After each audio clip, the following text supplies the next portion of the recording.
There are so many different ways to learn to program. You can learn on your own, you can get a university degree, you can go to a coding bootcamp or any type of training school, you can learn online. There are just so many different paths for you to pick to get your footstep into tech. So in today's video, I want to share my experience of how I get hired without any previous experience in tech and how you can do it too.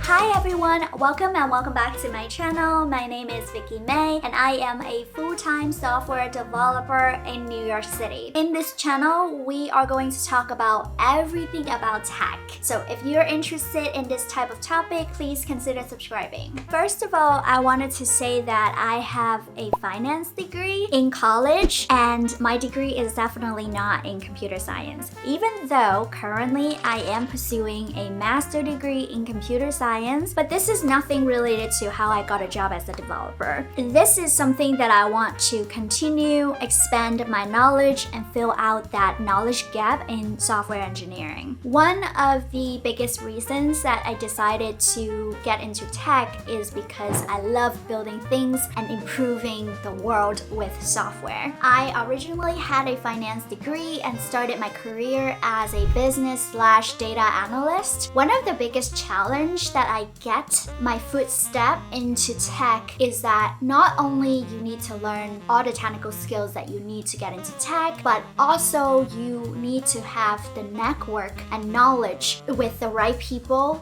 to give you the chance. So in today's video, I am going to break into two parts. The first part is going to tell you how to overcome learning the technical skills to get you the career you want. The second part is to share some of these strategies about how to network and connect with the right people to give you that opportunity to start your tech career. So let's dive into the first part. The first part is learning the right technical skills. This is probably like the most important and the most challenging step that you have to take. From my past experience, before you even jump into buying all different kinds of courses online or committed into a coding bootcamp or a school, I would strongly recommend you to find out what type of developers or what type of tech jobs that you want to dive into. Knowing your why is more important than knowing your hows. There are so many different videos that I have in this channel where I explain what are some of the different types of developers and what are some of the steps to help you to become those type of developers. Like what are the resources that you need to learn, what are the tech stacks that you need to become those developers. Make sure to check them out. So as soon as you figure that out, I would say that you definitely need to commit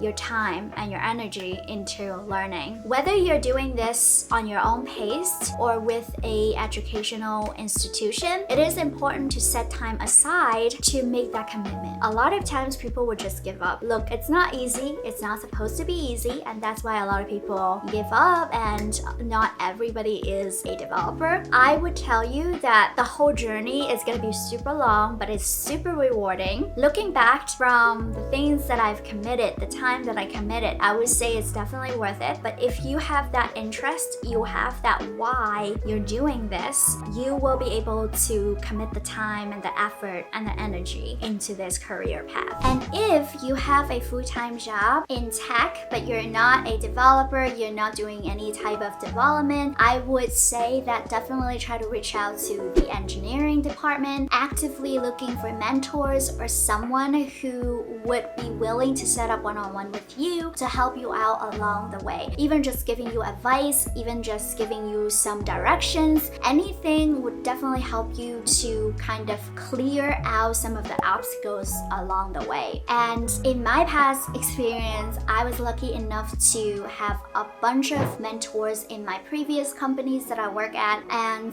a lot of them are willing to help out or giving me advice and giving me materials to learn on my own. Learning can feel lonely sometimes, but it was never really that case. There are so many people also going through the same learning path as you. They are looking for somebody to study with, to learn with. So I would say that definitely reach out to the community online. You'll be surprised to find how many people are going through the same experience as you. And platforms like Stack Overflow or Reddit or even just like local meetups, those people who are going through the same journey would definitely help you to make that kind of commitment when it comes to learning. Okay, so after you figure out what exactly you need to learn, you set up time to learn and get that technical skills. The second part is some of the strategies that you might need to expand your network and connect with the right people to give you that opportunity to start your career in tech. Networking back in the days is mainly just in person, but now it's the era of the internet. You should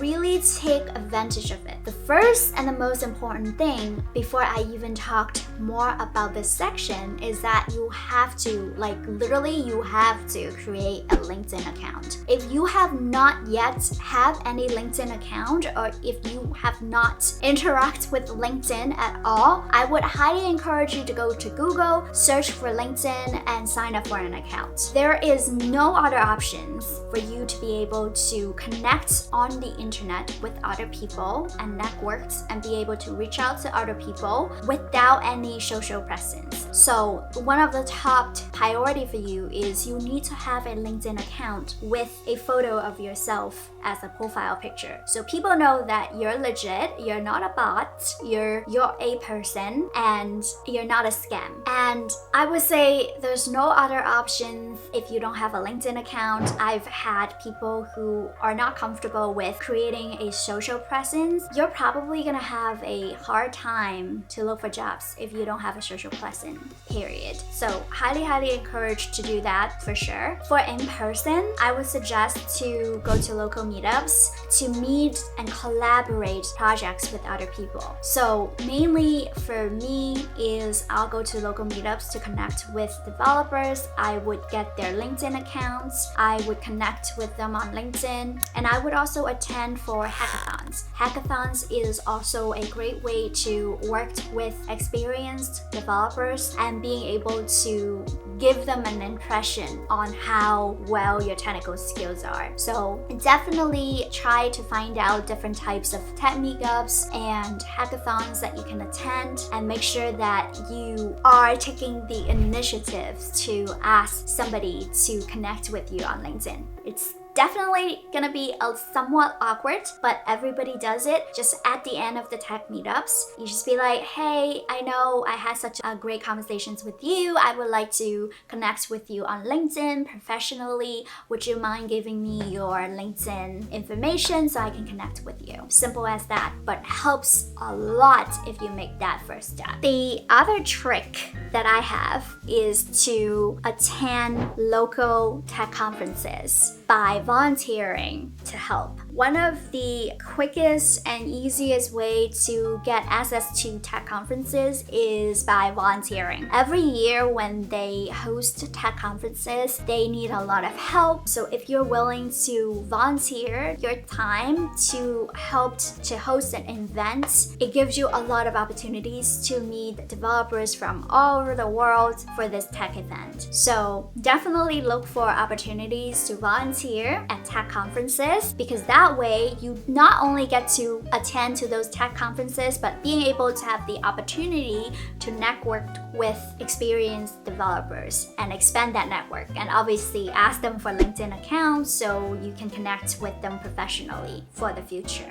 There's going to be an online approach for that as well. I would still say that it's worth going to online conferences just for the same reasons, and also participating in tech forums, especially Definitely, if you have some sort of solutions on Stack Overflow's questions, definitely try to resolve those problems. Create an account under your name and kind of just like spread out your social presence and your expertise online. The other important part is writing blog posts and contributing to open source projects. These are all good ways to build up your online presence in tech, and make sure to share your articles on LinkedIn and also accept invitations from developers and tech recruiters. You'll never know what opportunities are going to be out there, so you don't want to close yourself to a very small circle of networks. You wanted to expand your networks professionally. You wanted to share tech ideas and tech articles on the internet so people can see how passionate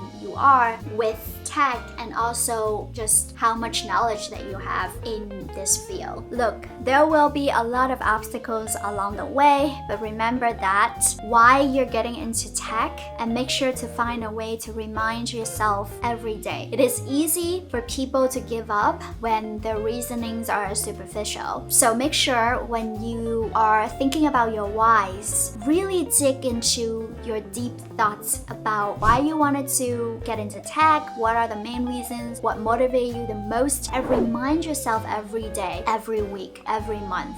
For a matter of fact, I used to write my reasons every morning when I wake up, and that helps me to reinforce the most important reasons why I'm doing this career change, most important reasons why I'm stick to my routines of studying, like that helps to give that reinforcement to yourself every day. I hope this video is helpful, and definitely let me know what you think, and I would definitely suggest you to go through all of these beginners tech videos that I have in this channel. Until next time, I'll talk to you soon. Take care. Peace.